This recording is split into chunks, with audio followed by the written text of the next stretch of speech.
बोरेवाला में मुस्तहिक और गरीब अफराद को एहसास प्रोग्राम के तहत मिलने वाली रकूम पर बैंक अमले की मुबैना मिली भगत से नौसरबाजी उरूज पर पहुंच गई। गरीब खवातीन से हजारों रुपए वसूली की निशानदेही पर बैंक मैनेजर ने रकूम की फराहमी का अमल रुकवा दिया। मुस्तहिकीन ने आला हुकाम से नोटिस लेने का मुतालबा कर दिया। मजीद जानते हैं इस रिपोर्ट में।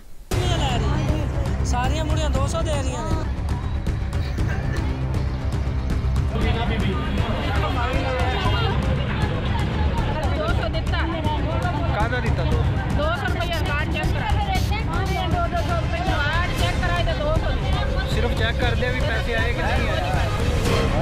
वज़ीर-ए-आज़म पाकिस्तान इमरान खान की जानिब से मुस्तहिक अफराद को एहसास प्रोग्राम के तहत मिलने वाली 12,000 की रकम की फराहमी का अमल जारी है। HBL विहाड़ी बाजार ब्रांच के ATM से मुस्तहिक खवातीन अपने पैसे निकलवाने की गर्ज से जब जाती हैं तो वहाँ पर बैंक अमला की मुबैना मिली भगत से एक शख्स और एक खातून जो पहले से वहाँ पर मौजूद होते हैं वो इन खवातीन से 300 से 500 रुपए तक वसूल करते हैं। आज भी नौसरबाजी का ये सिलसिला जारी था जब कुछ खवातीन ने मीडिया को इत्तला दे दी। मीडिया के कुछ लोग वहां जब पहुंचे और ब्रांच मैनेजर को इस हवाले से आगाह किया तो बजाय नौसरबाजों को पकड़ा जाता या उनसे पूछताछ की जाती, सिक्योरिटी गार्ड्स ने उनको वहां से फरार करवा दिया और साथ ही रकम की फराहमी का अमल भी रोक दिया गया। इस मौके पर दूर दराज से आने वाली खवातीन का कहना था कि हमारा क्या कसूर है, बैंक वालों ने पैसे देना बंद कर दिए हैं। आला हुकाम को इसका फिलफौर नोटिस लेना चाहिए।